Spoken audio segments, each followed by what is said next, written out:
Olá, bom dia, boa tarde, boa noite, como vocês estão? Estamos de volta, entrando na reta final do nosso curso.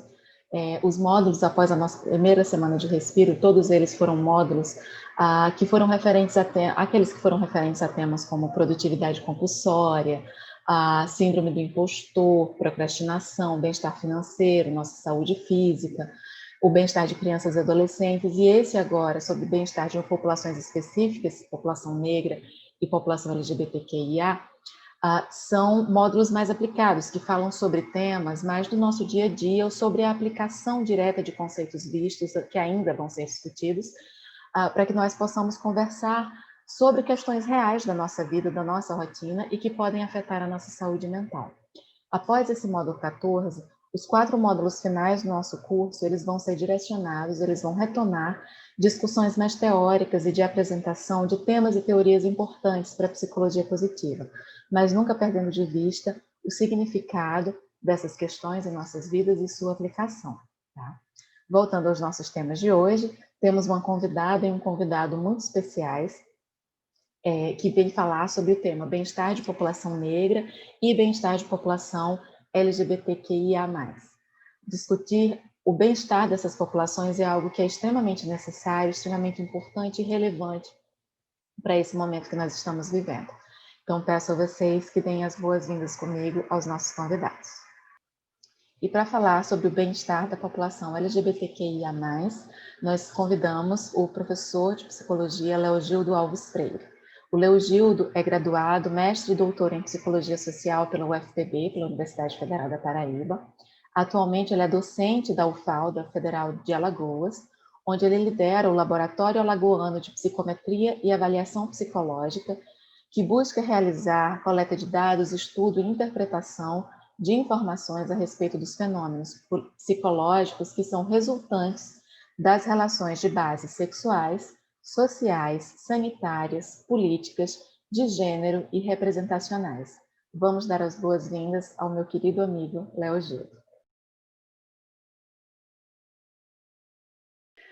Léo, muito obrigada, seja muito bem-vindo ao nosso curso de extensão Psicologia da Felicidade e do Bem-Estar. É um prazer enorme ter você aqui. Eu sei que você hoje está como coordenador do curso de Psicologia na UFAL, então eu agradeço muito você ter tirado uns minutinhos da sua agenda super corrida para trabalhar com a gente, para conversar com a gente sobre esse tema. Eu que agradeço, Val, para mim é uma satisfação imensa estar podendo participar desse projeto tão lindo, que eu tenho tanta admiração pela construção e pela condução desse projeto, que eu acho incrível.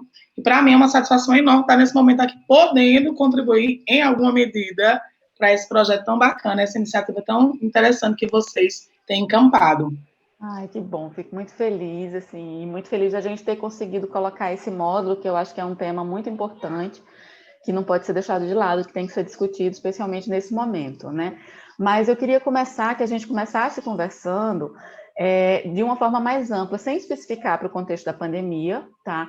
Quais são as questões, na sua percepção, né, que mais afetam negativamente o bem-estar da população LGBTQIA, mas no país atualmente?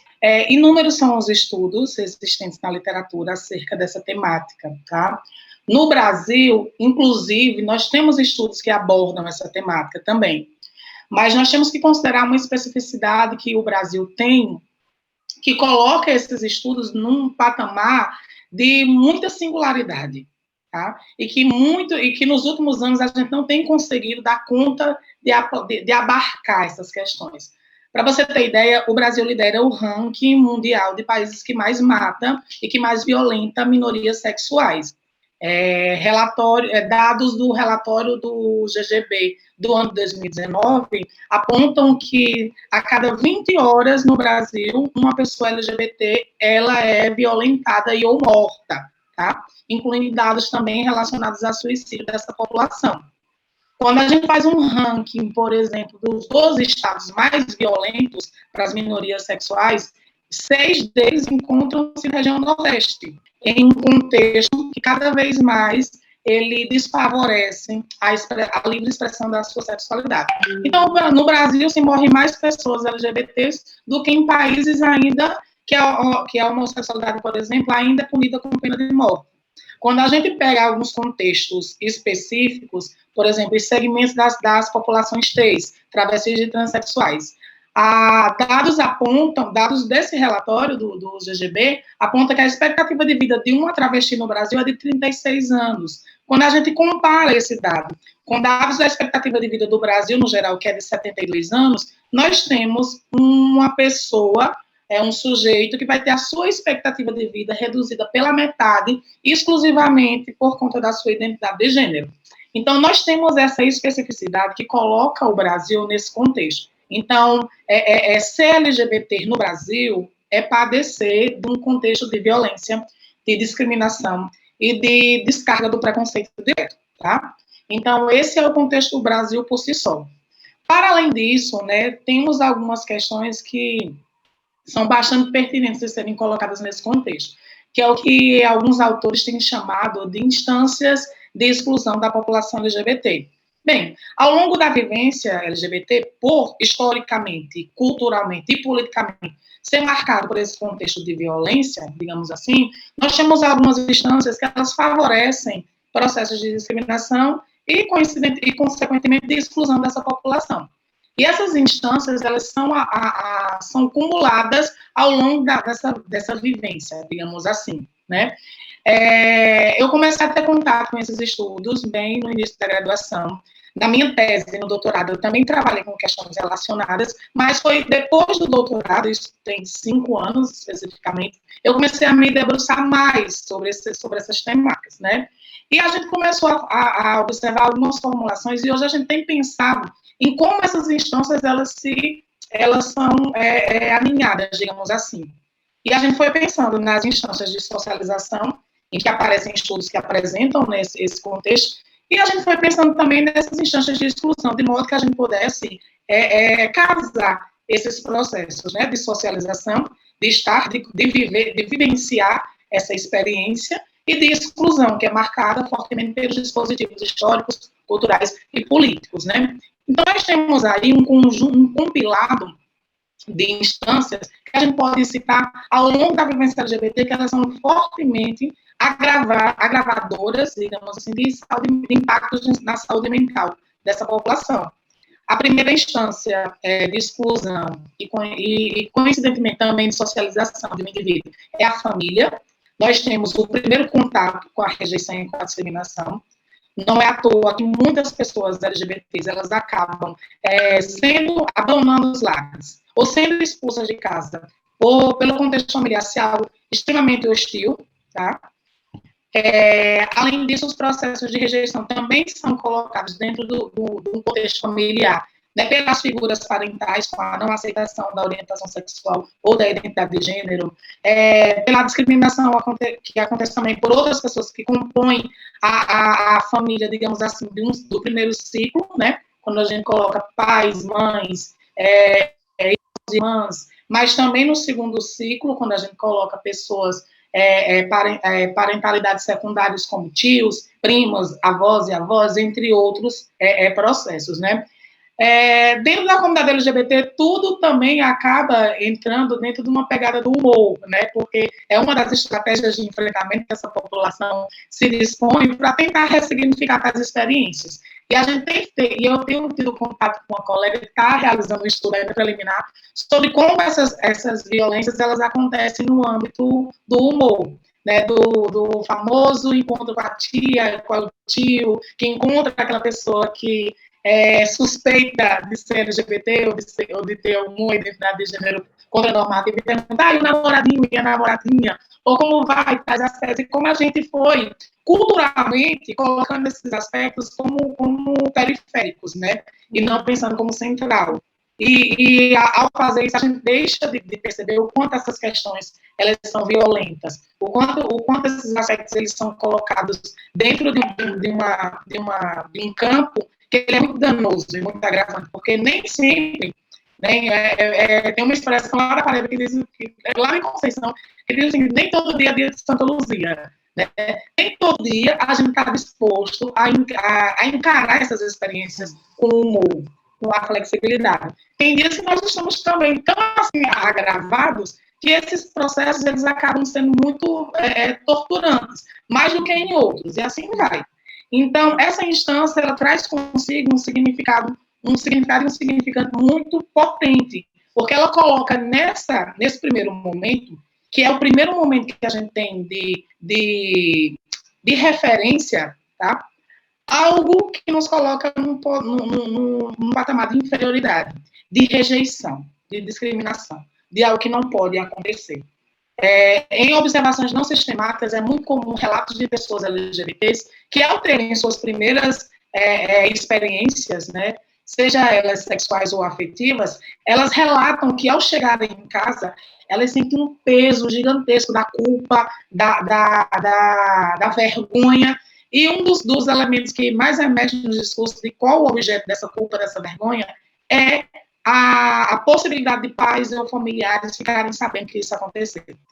Então, é bem interessante a gente sobre crença religiosa, em que muitas crianças que porventura têm algum tipo de contato, não sexual, né, porque a gente entra em outra esfera, né, mais afetivo, emocional, e que elas chegam em casa e oram ou rezam, pedindo para que aquilo não aconteça mais, porque aquele elemento é algo que vai desagradar, ou vai entristecer, ou vai envergonhar os seus pais, e naquele momento, tudo que uma criança menos quer é envergonhar, é desagradar os seus pais, né?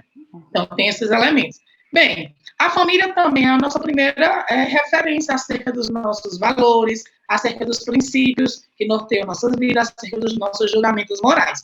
Mas que bom que elas não se encerram aqui, porque quando a gente começa a se desenvolver, a segunda instância de socialização acaba sendo o contexto escolar, e que também acaba se configurando como sendo uma segunda instância de exclusão da população LGBT. Nesse contexto aqui, agora, a gente não tem mais a só de referência à nossa casa, o que os nossos pais passam para a gente. Mas a gente agora vai ter contato com outras realidades, com outros coleguinhas e coleguinhas que têm realidades distintas da nossa. Então, esse é um primeiro momento de confrontar essas ideias, esses princípios, esses valores. E aqui, essas questões, elas se acirram de uma forma que ela é muito, muito, muito complicada. Tá? Existem muitos relatos de violência LGBTfóbica no contexto escolar, de bullying por motivação LGBTfóbica, tá? de desconforto psicológico da vivência LGBT dentro da escola, que ela acaba sendo, digamos assim, acaba tendo coparticipação das figuras educacionais, inclusive de profissionais que estão nas coordenações, de professores e professoras que estão nesses espaços. Eu lembro que compartilhávamos em um grupo de experiência quais experiências tinham sido mais negativas durante o contexto escolar, e algumas pessoas começaram a verbalizar alguns elementos, e passa um tempo a gente vai esquecendo, né? E as pessoas verbalizavam experiências de, nossa, isso também aconteceu comigo. É muito clássico, por exemplo, no primeiro ano do ensino médio, ainda está lá na IDB, nos conteúdos programáticos, o estudo da atividade clássica, né, principalmente das sociedades de Roma, Grécia e tudo mais. E, nossa, era muito comum que docentes de história, inclusive docentes de história que estão assistindo esse vídeo aqui, que estão participando desse processo, não façam esse tipo de comparação. Era muito comum que, durante o relato, né, do estudo sistemático, né, das sociedades da atividade clássica, se associassem às práticas dos espartanos ou dos gregos, as práticas homossexuais, e como esses conteúdos eram ridicularizados, e como essas questões elas serviam para pejorativar. E a presença de pessoas LGBTs naquele ambiente faz com que essa sátira, digamos assim, ela ganhe uma conotação muito negativa. Inclusive, depois a gente vai discutindo essas questões e o quão equivocada é essa informação. Porque a homossexualidade é uma alcunha da modernidade. E quando a gente atribui algo a de diferentes processos históricos, a gente incorre em anacronismo. Então, na verdade, a gente não pode falar em homossexualidade na atividade clássica, na Grécia, em Esparta, porque a gente vai estar incorrendo em anacronismo, porque são termos que são cunhados e discutidos a partir de momentos históricos distintos. Então, a gente está além de um equívoco didático e pedagógico, nós temos um equívoco aí que é de uma ordem cultural, histórica e política que é bem danosa, né? Que favorece esses processos. Nas aulas de biologia é muito comum também, quando a gente está estudando cromossomo masculino e cromossomo feminino, principalmente que a gente percebe que é uma lógica binária, né, na verdade, desses conteúdos, e que surgem também, dá margem também a falas e comentários que são bem complicados nesses processos. E isso tudo nos leva a pensar como é necessário que a gente pense esses elementos de educação sexual e de educação para a diversidade nesses contextos, né? E, infelizmente, dada a conjuntura, né, que nós temos no Brasil, do fundamentalismo religioso, do conservadorismo das bancadas políticas, né, seja no legislativo, seja no executivo, que acabam impossibilitando esses elementos. Então, a escola ela acaba sendo um contexto tão hostilizado, Val, para essas pessoas, que muitas pessoas LGBTs acabam declinando, evadindo, né? Por exemplo, pessoas travestis e transexuais que geralmente iniciam seu processo de transição na segunda fase da adolescência, ou não que seja a regra, mas que se iniciam nesses processos e encontram, né, esse componente da visibilidade, da não passabilidade na escola, né, como sendo um alvo de chacota, de discriminação, de preconceito, essas pessoas têm uma vivência tão hostilizada que elas acabam evadindo. Bem, essa evasão, né, ela acaba implicando na terceira instância de exclusão, de certa maneira. Porque como essas pessoas não têm acesso à escola, não se desenvolvem em termos educacionais, nem avançam em termos de escolaridade, isso acaba afetando a sua inserção no mercado de trabalho. Para você ter ideia, nós temos 2 vias de profissionalização, na maioria das vezes, que são postas a pessoas travestis e transexuais, que geralmente são atividades relacionadas à estética e ou atividades artísticas, como cabeleireira, maquiagem, cultura, entre outros elementos, porque são espaços em que é possibilitada essa inserção profissional. E a segunda via de profissionalização seria a autoprostituição ou a comercialização sexual, em que muitas e muitas dessas pessoas acabam enveredando para prover a sua sobrevivência, a sua manutenção da existência, mas também a sua transição, né, que envolve os cuidados hormonais, cuidado de vestuário, indumentária, de maquiagem, de cabelo, de unha, de um conjunto de procedimentos que são, digamos assim, colocados para algumas dessas pessoas. Eu não estou colocando que para acessar tais dimensões da sua expressão, da sua identidade, dizendo que você tem que passar por esses processos, mas que muitas dessas pessoas acessam a partir desses elementos. E esses procedimentos, eles não são baratos, eles não caem do céu, eles não dão em árvores, tá? E é necessário prover de algum recurso. E eu imagino que vários desses procedimentos, eles afetem diretamente também o bem-estar da pessoa, né? Porque, assim, o uso de hormônio e coisas desse tipo demanda uma certa adaptação, né? Inicialmente, assim, até você se adaptar com aquilo, né? Eu imagino que tenha uma outra questão aí de cuidado mental durante esse período também que precisa ser levado em consideração. Eu queria te perguntar com relação a agora, tudo bem, a gente falou nos contextos de exclusão geral, a gente tem essa noção agora assustadora, né, de tudo que acontece, da situação, né, de uma situação muito dura, nesse momento de pandemia, né, especificamente esse momento que a gente está passando. Desde janeiro, o Brasil está numa situação, né, é o segundo país com maior número de mortes no mundo inteiro. Os estudos têm mostrado que existe uma grande preocupação, né, por parte da população LGBT com a saúde, com questões de saúde mental. Eu vi vários estudos na internet ultimamente com relação a isso. Considerando que a nossa sociedade, ela como você já falou, ela é profundamente preconceituosa, né, com relação à sexualidade. Eu queria perguntar quais são os fatores de risco, né, que são existentes nesse momento específico que tem esse potencial de causar ou de agravar transtornos psicológicos, ansiedade, depressão, né, nessa população específica. Eu vou usar para falar sobre esses elementos um levantamento que foi feito por 2 pesquisadores brasileiros em parceria com um pesquisador de Portugal, né? O trabalho foi feito pelo professor Helder Cerqueira, tá? Que é um pesquisador da Universidade Federal de de Sergipe, tá?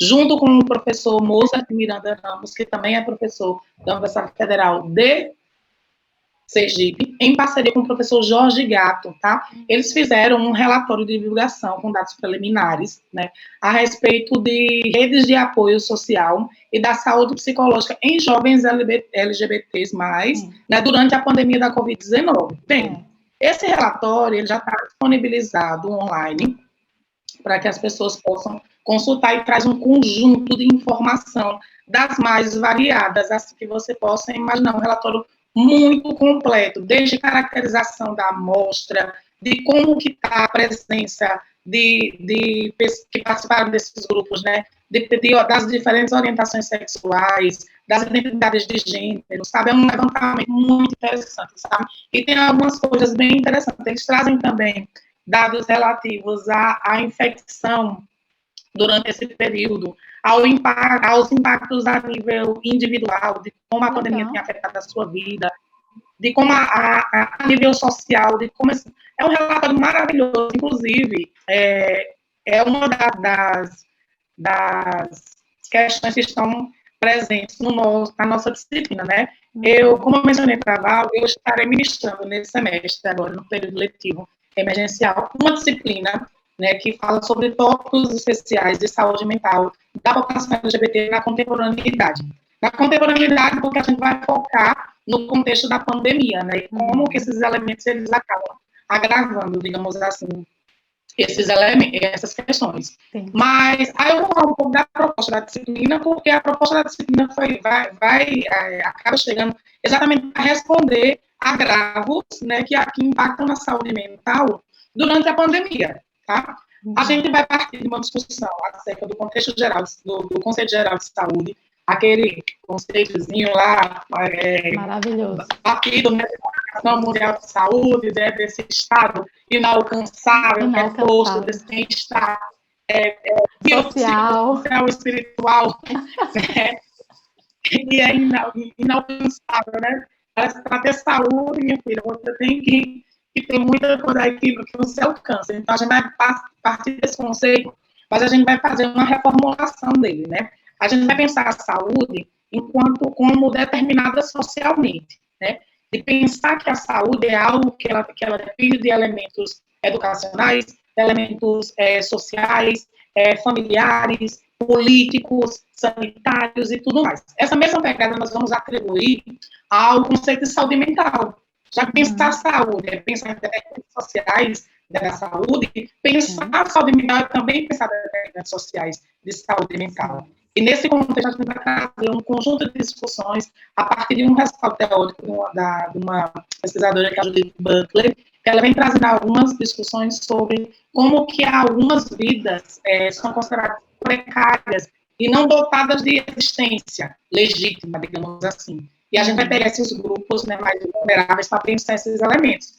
Porque o que a gente tem observado no contexto atual, né, nessa crise sanitária, política, representacional, é como que esse contexto tem colocado algumas pessoas vulneráveis a um conjunto de aspectos, né? As pessoas LGBTs, em geral, elas não têm suporte familiar para as questões relacionadas à sua orientação sexual e à sua identidade de gênero. Essas pessoas, elas buscam suporte social através dos grupos de amigos, de outros familiares, geralmente fora do primeiro ciclo, ou de outras pessoas que tendem a dar esse suporte, tá? É tanto que as pessoas, elas saem do armário, elas se assumem, geralmente para os seus amigos ou para alguma pessoa próxima, para em um segundo momento passar, isso não é regra, mas em um segundo momento passar para as figuras parentais. Para além disso, as experiências também que vão acontecendo ao longo dessa vivência LGBT, ela é mais compartilhada entre os seus grupos de pares, entre outras pessoas LGBTs, do que com pessoas heterossexuais, digamos assim. Só que o que acontece nesse contexto de quarentena e de isolamento social, essas pessoas, elas perderam esse vínculo de aglomeração, de contato físico, de suporte social dessas pessoas. Então, essas pessoas estão sozinhas, tá? Isoladas, a maioria delas, né? Eu estou falando que elas têm mantido ciclo de quarentena, de isolamento e tudo mais. Mas a maioria dessas pessoas estão sozinhas isoladas e sem poder trocar, ter suporte social com as pessoas que são figuras de afeto no seu entorno. Então, por si só, nós já temos aí um comprometimento desse bem-estar dessas pessoas, porque o bem-estar ele é promovido através de um conjunto de questões que favorecem o bem-estar. E como nós não vamos encontrar esse suporte e afiliação dentro do lar, pelo contrário, nós vamos encontrar fatores de risco em que muitas pessoas, nesse contexto agora de convívio forçado, né, com as figuras parentais, têm presenciado situações de LGBTfobia pelo seu pai, pela sua mãe, pelos seus irmãos, ou pelas outras pessoas que estão dentro desse contexto de isolamento social, e ou de violação da privacidade. Inclusive, quando a sua orientação sexual e ou identidade de gênero também é assunto das discussões nos jantares familiares, nesse encontro mais forçado. Porque como a convivência está sendo agora mais forçada, o número de conflitos, de atritos diversos, né, no contexto familiar, tende a se acirrar. Sim. E quando esses atritos, esses conflitos, eles têm alguma base relacionada à orientação sexual e ou identidade de gênero, que ela é contranormativa, esses assuntos acabam tomando centralidade dessas discussões. E em famílias fortemente marcadas por um conservadorismo ou por uma reprodução da LGBTfobia, esses elementos acabam impactando diretamente na pessoa LGBT que está dentro de casa. Então, nós já vamos ter aí uma pessoa que está isolada, já está vivenciando todos os agravos e impactos de saúde mental, que todas as pessoas do mundo já estão vivenciando, né? Por estarem mais restritas, por observarem o medo da contaminação, da infecção, ou da perda de parentes próximos, de amigos e tudo mais, e da preocupação com o conjunto de aspectos sanitários, tem ainda a preocupação de não contar com suporte para lidar com as questões de ordem de orientação sexual e identidade de gênero, ou ainda com a iminência da ameaça da descoberta ou da forçada saída do armário, ocasionada por essa convivência mais intensa, digamos assim, nesse contexto. Então, a vivência LGBT ela não tem sido fácil no Brasil pelos conjuntos de aspectos que já mencionei, né, desde a descoberta, né, desse país, digamos assim, e agora nesse contexto de quarentena se acirra ainda mais, porque esses processos eles acabam sendo potencializados e acirrados, vulnerabilizando ainda mais essa população já tão vulnerabilizada. E de que forma, Léo, a psicologia ela tem trabalhado no sentido de contribuir para a redução das repercussões desse preconceito sobre a saúde mental da população? Olha, eu vou fazer uma fala agora que ela é bem complicada, porque, inclusive, um dos módulos, né, um dos módulos que a gente vai discutir é sobre desfazeres da psicologia nesse contexto. E de como a psicologia, na verdade, ela não tem contribuído, né, para a redução desses agravos, como ela tem contribuído para a violação de direitos humanos básicos em diversos aspectos. É uma discussão bem longa, tá? Eu não vou entrar nela, eu sei que a gente tem um espaço de tempo mais restrito e tudo mais. Sim. Mas, para você ter ideia, a psicologia ela assumiu um papel de vanguarda em diversos momentos da história, tá? Do ativismo LGBT e do combate ao preconceito desses grupos. Especificamente, em 1972, dois movimentos marcaram, né, as décadas dos anos de 1970. 1970, porque culmina exatamente com o Levante e a Revolução de Stonewall, que aconteceu em 1969, que é o marco, digamos assim, do ativismo LGBT, da diversidade, digamos assim.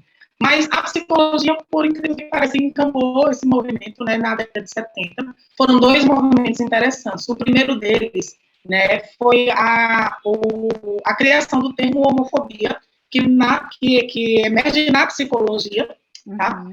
Foi criado pelo psicólogo Whitberg, eu não sabia a pronúncia do nome dele, mas o termo homofobia é criado no âmbito da psicologia para designar, digamos assim, o preconceito e discriminação frente a pessoas LGBTs, a pessoas homossexuais naquela época, né?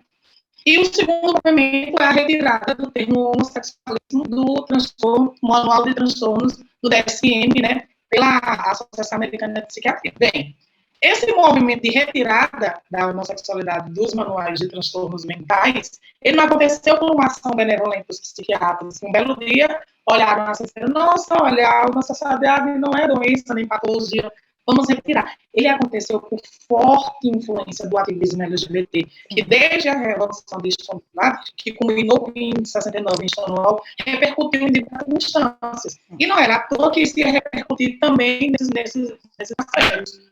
O termo homofobia foi muito importante na sua criação, porque ele demarca uma mudança de paradigma dos estudos que estavam sendo publicados até então. Até então, Val, até a década de 1970, se você fizer uma busca na literatura sobre estudos sobre essas questões, a maioria dos estudos eles buscavam conhecer as causas da homossexualidade. Tem estudos dos mais variados, desde comparando, fazendo comparações anatômicas entre gays e lésbicas, entre gays e héteros, há estudos que comparam, inclusive, o suor da axila entre gays e lésbicas e héteros e tudo mais. Então, o foco era muito pautado na busca de entender as causas da homossexualidade. Tá? Se nasce homossexual, se torna homossexual, são questões que permeiam ainda o imaginário da maioria das pessoas e que a ciência ainda não conseguiu dar uma resposta para essas questões, mas que eram muito fortes até então. E a alcunha do conceito de homofobia traz uma mudança de foco muito interessante, porque se você procurar, Val, até 1970, um conjunto de estudos vão estar presentes na literatura sobre as causas da homossexualidade. Mas sabe quantos estudos existem buscando entender as causas da heterossexualidade? Nenhum. E continua sem existir até hoje. Então, a definição do termo homofobia é muito interessante, porque ela muda o paradigma de como conceber, de como concentrar o foco. Porque agora os estudos não vão estar mais focados nas pessoas homossexuais, mas sim naquelas pessoas que manifestam preconceito frente a homossexuais. Então, isso é muito interessante, isso vem da psicologia, isso é muito interessante. Só que foi daí e parou aí, tá? Para você ter ideia, isso aconteceu em 1972 e 1974. E até 1999, no Brasil, ainda não tinha tido manifestação da nossa entidade de representação máxima, que era o Conselho Federal de Psicologia, que só em 1999 promulga a Resolução 001/99, que é a resolução existente até hoje, que estabelece normas para o trabalho de psicólogos e psicólogas frente às questões relacionadas à orientação sexual. Isso relacionado à orientação sexual. Quanto às identidades de gênero, só em 2018 a gente tem a resolução de despatologização alinhada às identidades de gênero, sabe? Então, nós tivemos uma morosidade nesse aspecto. Tem umas pesquisas do Cícero Pereira e do Leôncio Camino, quando essa resolução ela foi promulgada, que mostravam atitudes de psicólogos e psicólogas frente a essa resolução, e mostrava que alguns grupos de psicólogos já tinham resistência ao cumprimento dessa resolução. E alguns da psicologia clínica, alguns da psicologia de áreas mais, digamos assim, tradicionais, enquanto que psicólogos de áreas mais sociais, entre outros, tinham uma maior abertura para esses elementos. Bem, o Leôncio Camino e o Cícero Pereira já nos apresentavam um panorama de como isso ia acontecer. Que recentemente um grupo de psicólogos e psicólogas lá do Distrito Federal entrou com uma ação coletiva, né, na Justiça, pedindo a fragilização da Resolução 001/99 e solicitando, né, a possibilidade de atendimento, né, para as pessoas que quiserem ser tratadas. Porque, como grosseiramente ficou sendo conhecido como a cura gay, e a gente tem percebido, ao longo da história, né, um conjunto de desalinhamentos éticos e políticos encampados pela psicologia, ou com participação da psicologia, que trazem essas questões danosas. Então, vou dizer uma coisa, a psicologia pouco tem feito, tá? A psicologia como um todo, então a psicologia pouco tem feito para promover o bem-estar de populações vulneráveis. E das minorias sexuais, bem menos. Existem relatos, né, até então, quando existia o atendimento compulsório, as pessoas tinham pleiteado a cirurgia de resignação sexual, que foi incorporada à Política Nacional de Saúde, ao SUS, né, mais recentemente, e de pessoas travestis e transexuais que se sentiam violadas no atendimento em que, diante de um profissional, de um psicólogo, de uma psicóloga cis, eles teriam que comprovar a sua identidade de gênero. Eu tenho que comprovar que eu sou mulher, eu tenho que comprovar que eu sou homem diante de um profissional cis, que na maioria das vezes Não vou descartar o componente do preconceito sexual, da reprodução dele, mas que, na maioria das vezes, não tinham o devido preparo, a formação para lidar com tais questões. Eu lembro que em Roraima a gente teve um episódio desse, que é uma das experiências que eu sempre uso quando vou falar desses elementos, que no concurso para psicólogo do Tribunal de Justiça, do TJ de Roraima, o psicólogo que está aprovado era um homem trans, e isso foi bem interessante, porque é um contexto bem conservador, né, a região norte como um todo, mas o estado de Roraima. E eu tive contato com esse psicólogo, né, em função de diversas experiências, ele comentava, e ele me mencionava do quão difícil era ele ter que conseguir uma consulta ginecológica no estado. E que ele teve que recorrer à justiça para que o plano de saúde viabilizasse uma consulta ginecológica. Porque todos os profissionais que ele recorreu, ou houve negativa, né, do atendimento, ou a justificativa de que o profissional ou a profissional não estaria, digamos assim, apto ao exercício dessa atividade. Então, nós vemos aí situações das mais diversas que elas acontecem a 3x2 e que são violadores de direitos humanos dos mais básicos, tá? E principalmente nesse contexto. Então, na verdade, o que a gente precisa fazer para promover bem-estar é exatamente romper com algumas lógicas, aí, alguns vícios e vicissitudes ainda presentes na psicologia. É necessário, mais do que nunca, iniciativas como essa presentes na formação de psicólogos e psicólogas, para que a gente possa estar ampliando o escopo de discussão dessas temáticas e a gente possa estar colocando no mercado profissionais que tenham esse alinhamento às discussões relacionadas à aceitação da diversidade, da pluralidade, porque assim a gente pode ter profissionais que vão, na sua prática, violar menos, digamos assim, direitos humanos básicos.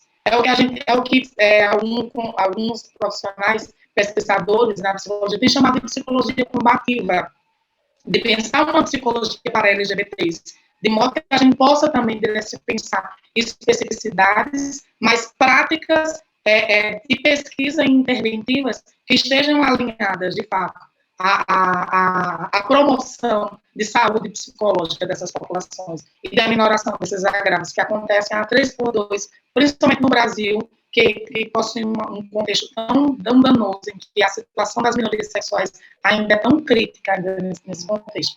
E quando a gente pega esse contexto de pandemia, e quando a gente pega a conjuntura política atual e representacional, é que nós temos esses aspectos ainda mais agravantes. Então, é mais do que urgente que a psicologia se comprometa com esses elementos e que a gente tenha iniciativas que estejam no campo da formação para que a gente possa estar, de fato, promovendo o bem-estar dessas populações. A gente vai promover bem-estar quando a gente contribui para a efetiva redução do preconceito e com a desconstrução de ideias que ainda são bem cristalizadas, estereotipadas acerca da vivência das orientações sexuais e das identidades de gênero. Eu acho que é sempre importante falar, a gente precisa lembrar na questão das necessidades psicológicas, né? Se a gente parar para pensar, as nossas necessidades mais básicas, elas precisam, para a gente parar para discutir questões sobre bem-estar, é preciso sempre lembrar que é preciso, antes de tudo, saber a pessoa tem casa, a pessoa tem comida, a pessoa, né, tem acesso à educação, a pessoa tem acesso à saúde. São questões que no nosso país ainda são extremamente complicadas, e que a gente acaba numa discussão, que é uma coisa que eu já conversei com você, né, sobre o compromisso que eu acho extremamente importante da psicologia, no meu caso, né, no meu ativismo da psicologia positiva, que ele seja utilizado para a mudança social, porque se a gente não fizer isso, né, eu estou rasgando o código de ética que eu né, me comprometi com ele quando eu me tornei psicóloga. Então, é extremamente importante, eu acho, que a gente parar para pensar em questões que são anteriores a discutir questões. Vamos discutir questões relacionadas ao bem-estar. Como gerar bem-estar? Vamos fazer meditação. Meditação é super importante e é realmente muito, muito importante. Né, extremamente importante, é fundamental e é preciso levar isso em consideração. Mas eu não posso parar para indicar uma pessoa que não tem o que comer, que ela pare para fazer meditação. Eu preciso lidar primeiro com a fome dessa pessoa, né? Então, questões que são muito prementes e são anteriores, que precisam ser levadas em consideração e que eu acho que a psicologia também tem que tomar um posicionamento mais marcado com relação a isso, nesse sentido, assim, né, para toda a população, para a população como um todo, para essas populações, para a população LGBT especificamente, ainda de forma ainda mais premente no rompimento dessa lógica de violência, né? Que a violência aí ela perpassa todas as instâncias. Aí eu queria perguntar para você agora como é que se dá nesse caso, em todo esse contexto que você falou, o acesso dessas pessoas a práticas de autocuidado, né? Como são essas práticas de autocuidado? Quais são as práticas mais indicadas? Pessoas LGBT que estão fazendo curso, que estão escutando a gente, que tem vários que são do curso de psicologia, que estão cursando psicologia, que querem entender como é que eu posso ajudar, não só a mim, mas as pessoas que vão me procurar, né, com relação a práticas de autocuidado. Primeiramente, não existe uma receita pronta, né? O que eu vou estar colocando aqui se aplica a algumas situações, mas em outras não, tá? Porque o que eu gostaria de colocar aqui é algo que a gente tem que tem sido recorrente. Na minha experiência, né, enquanto docente, enquanto ativista, enquanto LGBT, eu sou uma pessoa gay, tá? E procuro ter uma prática alinhada à militância, tá? Principalmente no contexto da formação, na formação de psicólogos e psicólogas. Eu tenho atuado nesse campo e para mim é fundamental. Sim. E é um local que é muito necessário e que tem dado alguns frutos, né, de discussões interessantes e que a gente pode avançar em algumas esferas, né? Mas eu sempre menciono, né, que é muito importante a gente estabelecer algumas questões, tá? Para a gente é sempre facultado aquela ideia de que sempre, na verdade, é sempre imposto, não é nem facultado, é imposta aquela ideia de que a gente tem que lidar que nós temos que lidar com a violência que perpetram, que colocam contra a gente, tá? Eu sempre uso esse exemplozinho da criança, né? Vou aproveitar que tem aí os dinossauros aí atrás e tudo mais para entrar nesse exemplo, né? Geralmente, quando a criança está aprendendo a andar pela casa, os pais muito cuidadosos colocam aqueles emborrachados das quinas da mesa, né, para a criança não bater a cabeça, colocam as tomadas, aqueles protetores de tomadas para a criança, porventura, não colocar o dedo lá na tomada e sofrer um choque e tudo mais. Aí eu sempre uso essa analogia. Pronto, tem tudo aí, né? Eu sempre uso essa analogia.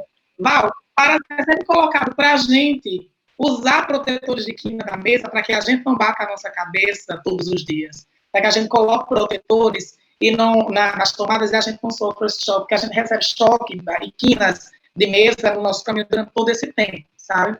Então, quando a nossa avó chega para a gente com um comentário ou uma fala LGBT-fóbica, a gente coloca o nosso protetor de quina de mesa dizendo, mas é nossa avó, mas é outra geração, os valores culturais acontecem dessa forma, então eu preciso relevar. Quando eu saio no meio da rua, que alguém solta uma piadinha, um grito, um comentário de alguma coisa, eu tenho que colocar o meu protetor de quina de mesa e de tomada e dizer, não, mas se eu for ligar para todos os comentários, eu não vou viver bem e tudo mais. E isso acaba trazendo com que a gente se vitimize 2, 3, 4, 5 vezes, tá? Então, eu tenho que receber a violência e, ao mesmo tempo, eu tenho que desenvolver estratégias para lidar com a violência, para poder respirar, para poder conseguir seguir no meu dia a dia sendo LGBT. Isso é muito complicado. Então, a primeira coisa que a gente tem que dizer é o seguinte, olha, basta, já deu, não dá para eu ficar a todo o tempo buscando estratégias para lidar com uma violência que o outro coloca contra mim. Eu tenho que colocar esses elementos. E esses elementos eles só são possíveis de ser encampados a partir de uma perspectiva de empoderamento dessas situações. Não sou eu que estou errado ao colocar para minha avó que essa questão que ela traz é LGBTfobia, sabe? Eu não tenho que relevar os valores, os princípios que estão arraigados, que estão vinculados a uma lógica que é violenta, que é preconceituosa, que é de discriminação. A partir do momento em que eu tenho essa mudança de foco nesses aspectos, eu já não coloco mais em mim a responsabilidade de lidar com a violência que é do outro. O outro precisa ressignificar esses elementos. O outro precisa entender que essas questões elas são colocadas de forma violenta e que a lógica do cuidado da minha vozinha, do meu tio, do meu primo, do meu pai, da minha mãe, a lógica do cuidado de filho, de primo, de neto, de tudo mais, é uma lógica que ela precisa ser reconfigurada. Ela precisa passar por elementos que dizem respeito ao que eu sou e ao que eu me apresento. Então, o que eu tenho sempre colocado aqui, uma das estratégias de enfrentamento que a gente pode estar utilizando nesse momento é a militância. É buscar esses elementos, sabe? É estar presente em grupos de discussão, de ativismo. É entender que esses elementos eles são importantes de serem colocados. A partir do momento em que eu me apresento como gay, eu estou colocando aqui à disposição de outras pessoas que estão vendo, não só a minha figura de orientação sexual, mas a minha figura enquanto docente, enquanto psicólogo, enquanto psicóloga, tá? Para que outras pessoas também se inspirem nesses elementos. A gente não tem que colocar essas questões de forma subalternizada ou marginalizada, mas a gente tem que colocar essas questões enquanto orgulho. Eu sempre começo, no primeiro dia que eu entro dentro de uma sala de aula, que os alunos não me conhecem, eu sempre digo, minha gente, meu nome é Leogildo, tá? Vou dessa disciplina e eu sou gay. Pode não parecer, talvez vocês não tenham percebido, mas eu sou gay. E essa é uma postura política que eu faço, tá? Obviamente, eu sei que eu sou super afeminado, eu sei que as pessoas me percebem e me descrevem enquanto LGBT, mas eu tenho que falar que eu sou LGBT, porque nesse momento eu estou presentificando a homossexualidade. Isso, para mim, é uma estratégia de resistência, tá? É uma estratégia de enfrentamento para com esses elementos. E assim eu consigo experienciar estados de bem-estar. Para mim é muito importante estar nesse campo, sabe? E isso, para mim, é algo bem interessante. Então, para as pessoas que estão assistindo, busquem grupos de discussão. Hoje em dia, nós temos materiais incríveis à disposição, tá? na virtualidade. A gente tem canais no YouTube que trazem discussões muito interessantes. Tá? Eu vou recomendar aqui um canal que eu tenho assistido bastante, que é o da Rita Von Hunter, que traz discussões muito interessantes, sabe, muito didáticas, sabe, de colocadas de uma forma muito cuidadosa, muito carinhosa, que faz com que a gente perceba diversas questões relacionadas a esses elementos, tá? Tem um conjunto de documentários de séries que trazem essas discussões, interlocuções com outros perfis nas redes sociais. O Instagram também tem colocado essas discussões, porque assim é uma forma que a gente vai tendo de observar essas questões a partir de um lado positivo. Aí a gente vai encontrar um funcionamento positivo dessas questões, de olhar para uma vivência que é marcada fortemente pelo preconceito e pela discriminação, mas de olhar para ela e dizer, olha, o foco de problema não está na vivência, tá? Está nesse processo que coloca essa vivência como objeto de preconceito. Sim. E é essa lógica que causa o meu sofrimento. É essa lógica que está causando o meu mal-estar. Não é a minha vivência. Porque a gente tem que ter muito cuidado quando a gente observa relatórios, por exemplo, próprios relatórios da OMS, que colocam, olha, as pessoas LGBTs, elas têm uma vulnerabilidade maior à ansiedade e depressão, né, a comprometimentos emocionais. Beleza. Ou dados bem assustadores. Agora, no Setembro Amarelo, a gente discutiu bastante isso, que a população LGBT tem 6 vezes mais chances de cometer ou de pensar em suicidar-se do que das pessoas não LGBT, digamos assim. A gente tem que ter cuidado, tem que trazer esses resultados, trazer dados como esse, porque se eu apresento esses dados de forma isolada, dá-se a entender que o fato de ser LGBT se coloca vulnerável a ter depressão, a ter ansiedade, a cometer ou pensar em suicídio. E, na verdade, não é o fato de ser LGBT. É como a sociedade, ela significa a vivência LGBT. E como a sociedade faz isso, é alicerçado em um palavrão, né, que muita gente tem até dificuldade de entender, porque é importante também que a gente saia um pouco da lógica academicista e fale para os nossos e se faça entender que é uma lógica cis heteronormativa. Esse palavrão que organiza essas relações faz com que as relações elas sejam, os papéis e as funcionalidades de gênero, elas sejam colocadas a partir de uma lógica que o padrão de referência é o padrão heterossexual cis. Vocês nunca pararam para pensar por que a gente vai num banheiro, num restaurante, existe um banheiro masculino e um banheiro feminino?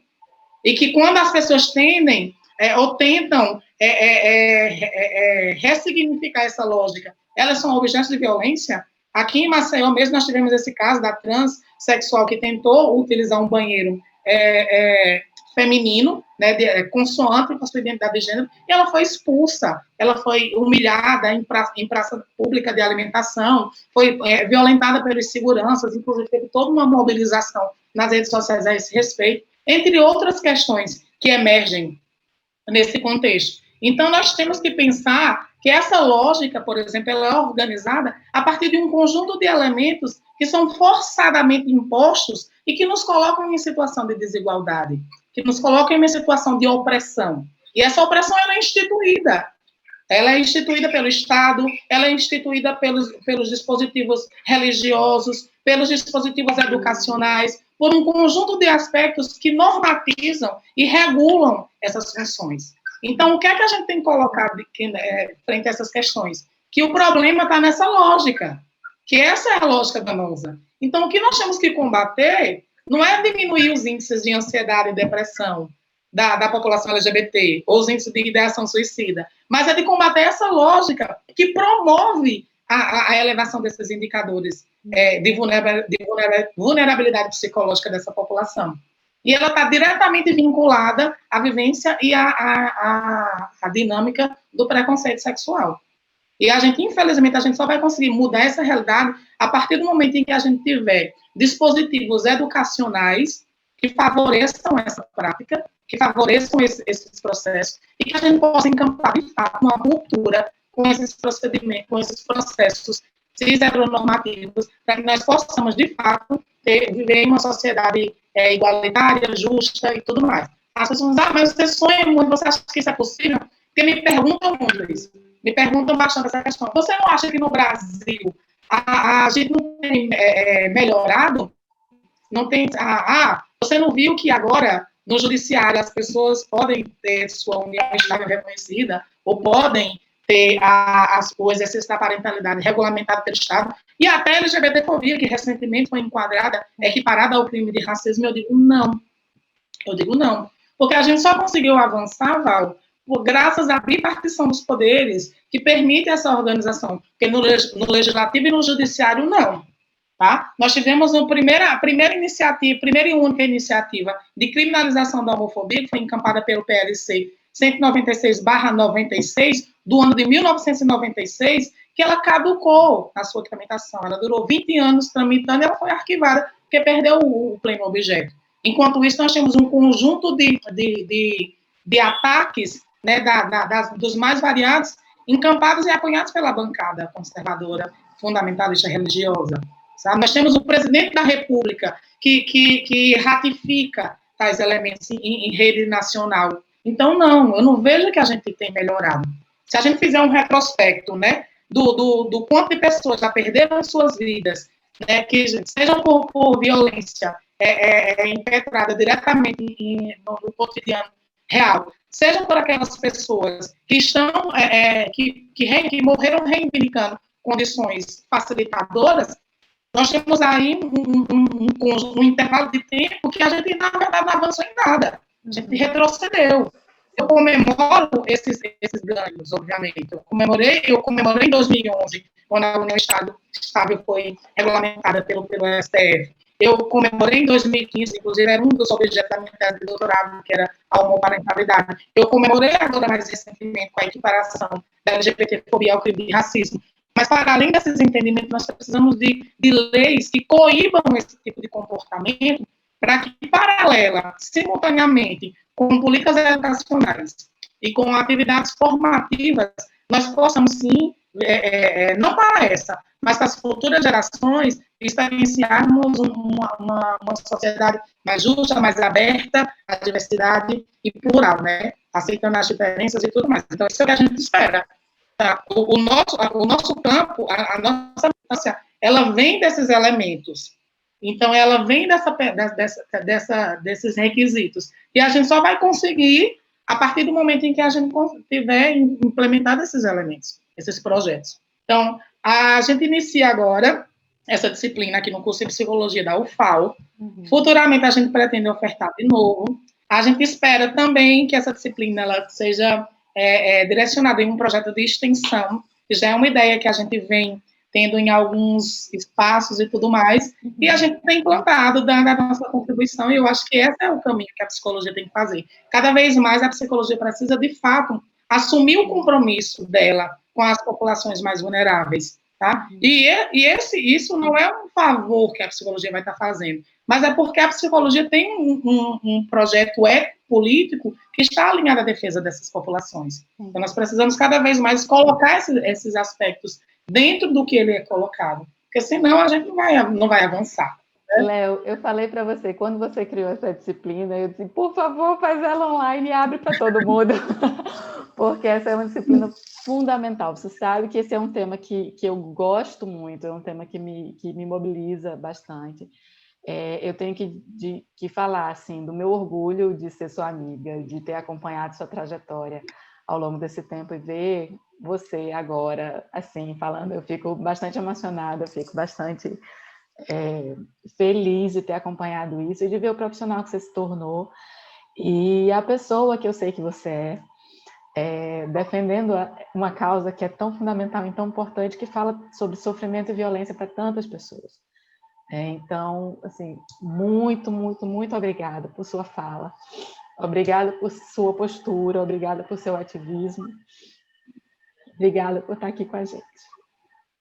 Paulo, eu que agradeço, eu também fico um pouquinho emocionada, eu que agradeço também. Como eu disse, a maioria das pessoas LGBTs, elas não têm apoio nas suas famílias, elas buscam nos seus amigos. Sim. E eu tive esse apoio, você foi uma dessas pessoas. Tá? Você e outras pessoas do nosso grupo. Então, vocês foram o meu apoio, tá? O meu suporte social. Né? E a afiliação vem daí. E esse é um dos componentes que fazem com que a gente experiencie bem-estar, né, nessa população. E eu espero muito que outras pessoas LGBTs encontrem outras Valescas, outras Vivianes, Elianes, Marinas, Palomas, Marinas. Beijo, Paulo. Beijo, querido. Tchau. Aqui nós vamos dar a primeira pausa, vamos encerrar a primeira parte desse módulo de hoje e nós voltaremos com o segundo vídeo, a continuação das nossas discussões. Fica com a gente.